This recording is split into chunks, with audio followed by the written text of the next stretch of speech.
So guys, in this video we are gonna talk about the eukaryotic cells. Okay, we are gonna talk about the eukaryotic cell. So let's get started. The eukaryotic cell includes all the protists, plants, animals and fungi. अगर आपको पता होगा तो हमारे पास 5 kingdoms होते हैं, ठीक है। तो इन्हीं में से 4 का दिया गया है, ठीक है।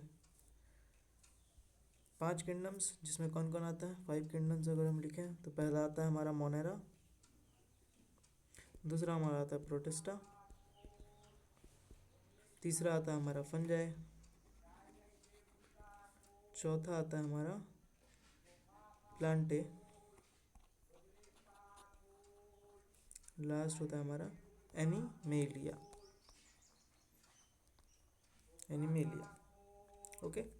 इसमें जो मोनेरा होता है उसमें क्या होता है हमारे, उसमें होते हैं हमारे प्रोकैरियोटिक यूनिसेलुलर ऑर्गेनिजम्स, ठीक है। बाकी सब में अगर देखा जाए तो सब में यूकैरियोटिक, फंजाई में भी यूकैरियोटिक, इसमें भी यूकैरियोटिक और एनिमेलिया में भी यूकैरियोटिक। और यूकैरियोटिक समझ में इतना तो पता ही होगा, यूकैरियोटिक क्या होता है, जिसमें वेल डिफाइंड न्यूक्लियस होता है, ठीक है। यू मतलब क्या होता है, यू मतलब होता है वेल डिफाइंड और कैरियन मतलब होता है न्यूक्लियस।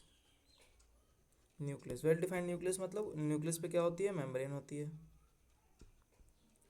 न्यूक्लियस पे क्या होती है, मेम्ब्रेन होती है, ठीक है। तो उसी की बात की गई है कि eukaryotic cell includes all the protist, सारे प्रोटिस्ट होते हैं, सारे प्लांट्स, सारे एनिमल्स और फंजाई वाले, ठीक है। अब आगे बढ़ते हैं। In eukaryotic cell there is an extensive compartmentalisation of cytoplasm through presence of membrane bound organelles.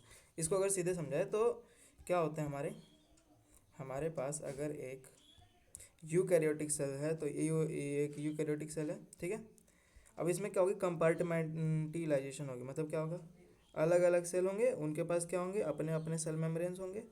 तो उससे क्या बन जाएगा, हमारा कंपार्टमेंट बन जाएगा। फॉर सपोज एक घर है, ठीक है, उसमें क्या होता है, अलग अलग रूम होते हैं, उनमें अलग अलग दीवारें होती हैं, तो क्या बन जाते हैं, उनके कंपार्टमेंट्स बन जाते हैं, ठीक है। तो सेम यहाँ पे है, से कंपार्टमेंट 1, कंपार्टमेंट 2, जिसको रूम बोल सकते हैं, तो रूम 3 ऐसे करके। तो इसमें भी क्या हो गया, कंपार्टमेंटलाइजेशन हो गया। क्यों, क्योंकि यहाँ पे क्या है, सेल मेम्ब्रेन है, मेम्ब्रेन बाउंड ऑर्गेनेलिजिया, ठीक है। आगे बढ़ते हैं। अब eukaryotic cell possess an organized nucleus with a nuclear envelope।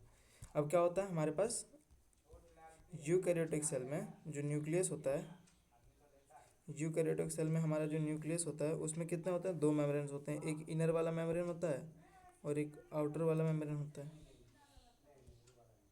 ठीक है। अब in addition eukaryotic cells have a variety of complex locomotory and cytoskeletal structure. ध्यान से समझिएगा।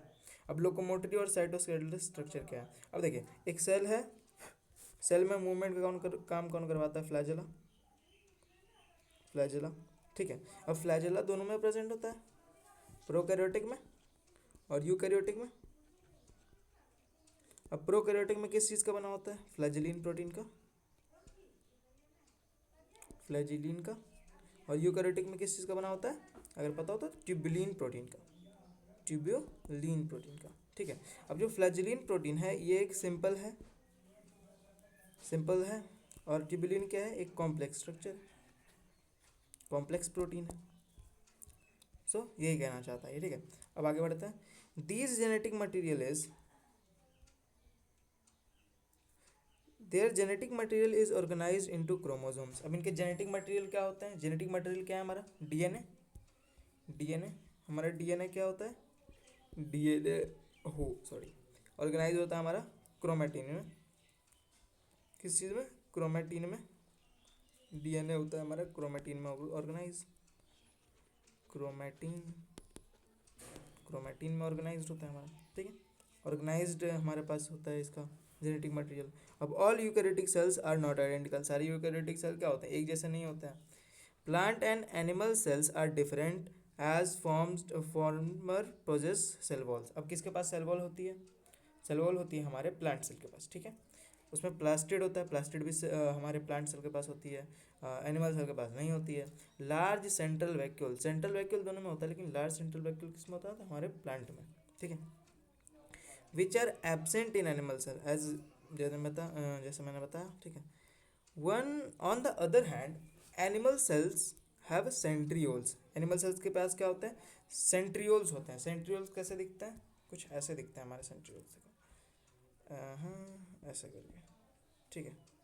एक ऐसे होता है और एक ऐसे होता है, ठीक है। दो सेंट्रियोल्स होता है हमारे पास, ये है हमारे सेंट्रियोल्स, ठीक है। ये क्या है? हमारे सेंट्रियोल्स।